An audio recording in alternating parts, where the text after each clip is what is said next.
के बराबर बनती है और जब यूपी बोर्ड की है और सीबीएसई की मेरिट बनती है तो जो 98% वाला होता है उसका सिलेक्शन हो जाता है और जो हमारे गांव गरीब का बच्चा होता है उसका नंबर नहीं आता है साथियों। तो ऐसी स्थिति में जब तक आप सत्ता में नहीं पहुंचेंगे तब तक अपने बच्चों को नहीं पढ़ा पाएंगे, जब तक आर्थिक रूप से मजबूत नहीं होंगे तब तक अपने बच्चों को नहीं पढ़ा पाएंगे। अरे शहर का आदमी क्या है जो 1 लाख रुपए 50,000 रुपए महीना कमाता है वो तो मन मर्जी के स्कूल में पढ़ा लेता है, लेकिन जो गाँव में मजदूरी करने का काम करता है उसके बच्चों का सिलेक्शन नहीं हो पाता है, उनकी मजबूरी हो जाती है वो अपने गाँव में। और सबसे बड़ी बात यह है कि हमारे समाज के लोगों को जाति का उत्पीड़न का शिकार होना पड़ता है, हमारे लोगों को जाति के नाम पर पीटा जाता है। मैं दावे के साथ कह सकता है निष्ठा को, यदि आप लोग ईमानदारी और निष्ठा के साथ खड़े हो गए, मैं देखता हूँ 2027 के बाद कौन हमारे लोगों को जातिगत आधार पर पीट पाएगा या बदतमीजी कर पाएगा। ये दिनेश ठाकुर का वादा है। एक 2 कौड़ी का बात होता है, एक 2 कौड़ी का बाबा इनको नहीं आता है, वो नाई को नब्बा बता करके चला जाता है। मैं पूछना चाहता हूँ समाज के लोगों से, बड़े स्वामी बनने के बाद अगर काम करते हो तो साथी मेरे साथ घूमते थे वो बड़े स्वाभिमानी की बात करते हैं, अरे तुम्हारे समाज की क्या हैसियत होती है, ये आपको शर्म नहीं आती इस बात की। बड़े भारी दिनेश ठाकुर व्यक्तिगत सम्मान रखता हो,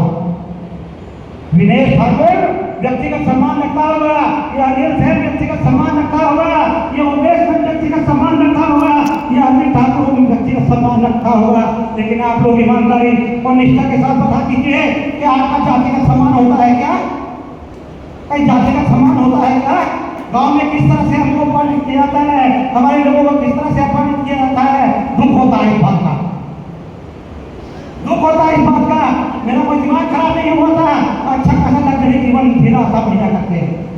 लीवर ट्रांसप्लांट भी हुआ, यदि किसी दूसरे का लीवर ट्रांसप्लांट हुआ होता तो हनुमान चालीसा पढ़ता या वैष्णो देवी की 4 धाम की यात्रा कर गया था। लेकिन दिनेश ठाकुर ये जाति की यात्रा करता घूम रहा है और चाह रहा है ऊपर वाले ने मुझे टाइम दिया है,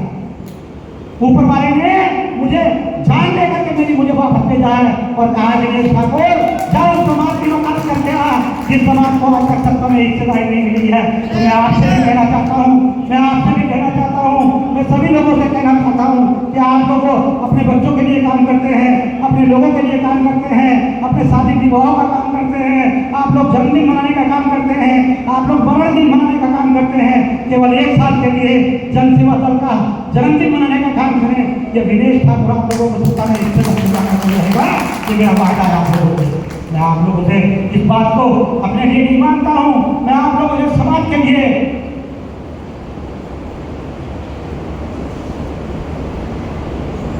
मैं आप लोगों से जो साथी लाइव मुझे देख रहे हैं मैं उनसे भी कहना चाहता हूं, समाज के लोगों,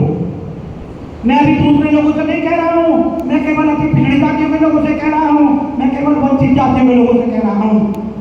मैं भाजपा सपा और भाजपा के लोगों से कह रहा हूं, मैं समाजवादी के लोगों से कह रहा हूं, मैं बसपा के लोगों से कह रहा हूं कि आप लोग बड़ी हिमाकत या झूठी हिमायत करने की बात ना करें, आप लोग इनकी सच्ची हिमायत करने की बात करें। दिनेश ठाकुर जैसे पत्रकार को ये पार्टी बनाने की जरूरत पड़ी, मैं गारंटी के साथ कहता हूँ यदि इन पॉलिटिकल पार्टियों ने हम लोगों के साथ न्याय खड़ा किया होता तो दिनेश ठाकुर आज भी पत्रकारिता करता होता। मुझे पार्टी बनाने की जरूरत नहीं पड़ती, अपने घर में आराम से 4 बजे ऑफिस में बैठता और खबर लिखने का काम करता, सुबह अखबार छापता और बाबूजी बन के शासन में घूमता। लेकिन आज मैं अपने लोगों को बीच धक्के खाता घूम रहा हूँ।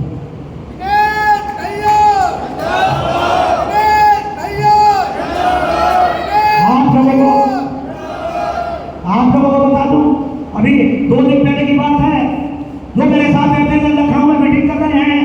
1 साल तक हवाई जहाज में घूम रहे हैं, 1 साल से हेलीकॉप्टर में घूम रहे हैं, अब बात स्वाभिमान की कर रहे हैं,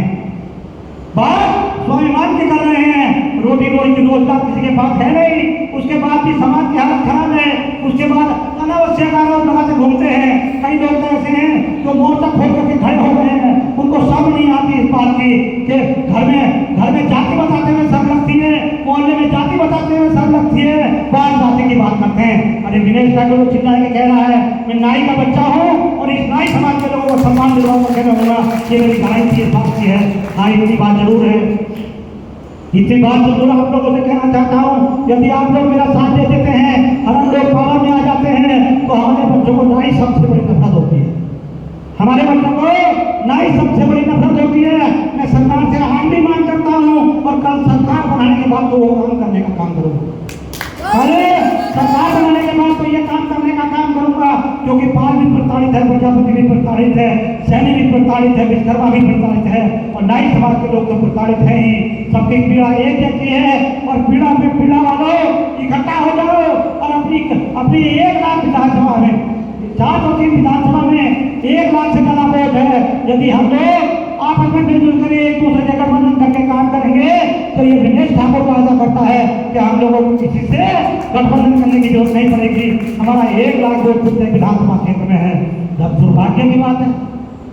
जब दिनेश ठाकुर जैसे लोग, जब संदीप जैसे लोग, जब ये अनिल जैसे लोग पॉलिटिकल पार्टी में टिकट मांगते हैं और टिकट मांगने जाते हैं तो उनसे पूछा जाता है कि तुम्हारी जाति का कितना वोट है, तो वो बताते हैं कि हमारी जाति का तो सर कौन सी जाति का, कि नाई जाति का कितना वोट है। तो उसके बाद के साथ हम तो चुनाव जीत जाएंगे। अरे जीतने की बात छोड़ो, ये बताओ वोट कितना है, कि साहब हमारा 8,000 वोट है या 10,000 वोट है। तो उसके बाद कहा जाता है राष्ट्रीय अध्यक्ष की तरफ से कि तुम कैसे जीत जाओगे 8,000 वोट में। इसी तरह से पाल समाज के साथ होता है, इसी तरह से प्रजापति समाज के साथ होता है, इसी तरह से कश्यप समाज के साथ होता है, इसी तरह से विश्वकर्मा समाज के साथ होता है। लेकिन जब पटनी की वोट टिकट मांगने जाते हैं तो चाहे वो त्रिवेदी हो या शुक्ला हो या त्रिवेदी हो या कोई भी हो, उनको पंडित जी कहकर के 7,000 वोट बता दिया जाता है। साथियों, ये जब मुसलमान को मुसलमान बताया जाता है और जब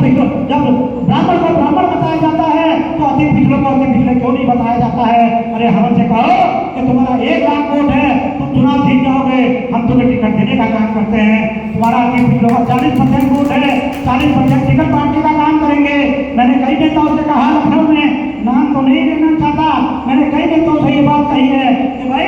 आप लोग अन्य जातियों को, धर्मों के लोगों को, अन्य धर्मों के लोगों को जाति का नाम उसे अपने उसे बड़ी व्यवस्था के अनुसार आप लोग उनको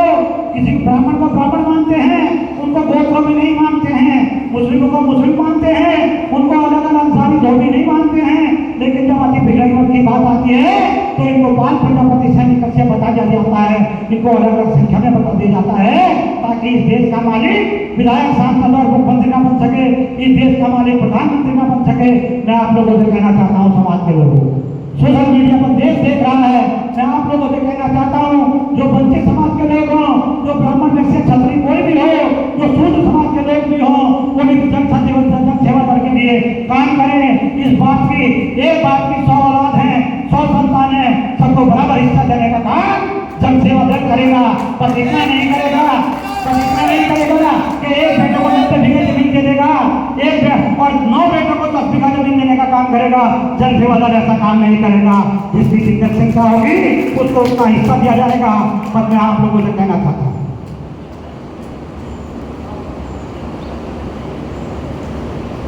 मैं आप लोगों से ये कहना चाहता हूँ, अपनी हैसियत को समझ जाओ।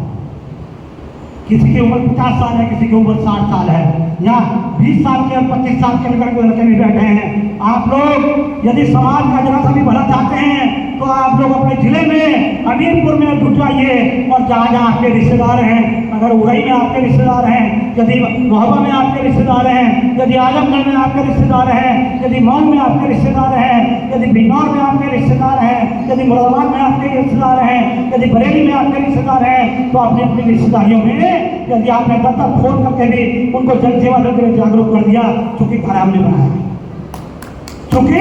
घर हमने बनाया है, और ये हमने घर बनाया है अपने भाइयों के लिए, अपने पाल के लिए, अपने प्रजापति के लिए, अपने कश्यप के लिए, अपने सैनिक के लिए, अपने बड़ाई के लिए, अपने निषाद के लिए, अपने केवल के लिए, अपने मल्लाह के लिए, हमने सबके लिए घर बनाने का काम किया है। ये जनसेवा दल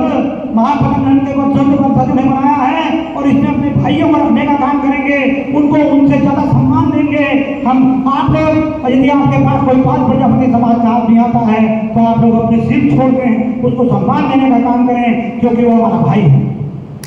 क्योंकि वो हमारा भाई है। और हम 10 भाई अगर मिल जाते हैं, यदि हम 15 भाई मिल जाते हैं, तो जितने तमाम लोग हैं जो हमारा हिस्सा काट जाते हैं, हम उनका दिमाग सही करने का काम करेंगे, हम उनका अपना हिस्सा लेने का काम करेंगे। बस इतना चाहता हूँ आप लोगों से। यदि आप लोगों को मेरी बात समझ में आई हो तो हाथ उठा के मेरा समर्थन करें और कहेंगे भाई हम आपसे तुम्हारे साथ खड़े हैं। और हम सब कंधे से कंधा मिला करके खड़े होंगे। यदि आप लोग एक साल जुट गए तो ये विदेश ठाकुर आप लोगों से वादा करता है कि या तो सरकार बनाने का काम करेगा, और अगर सरकार ना बना पाया तो 50% का पार्टनर बनने का काम करेगा, आप लोगों को झंडा बुलंद करने का काम करेगा। इसी के साथ आप लोगों को रजा लेता हूँ, नमस्कार करता हूँ, जय हिंद करता हूँ, और देश के लोगों को बताना चाहता हूँ कि आप लोग हमारा हिस्सा ईमानदारी देने का काम करें। कैसे ये नंदवंश के वंश है, ये नंदवंशी है, ये नंदवंशी अपना हिस्सा छीन के ले लेंगे। ये मेरा भाई आप लोगों से सभी को नमस्कार, जय हिंद, जय भारत।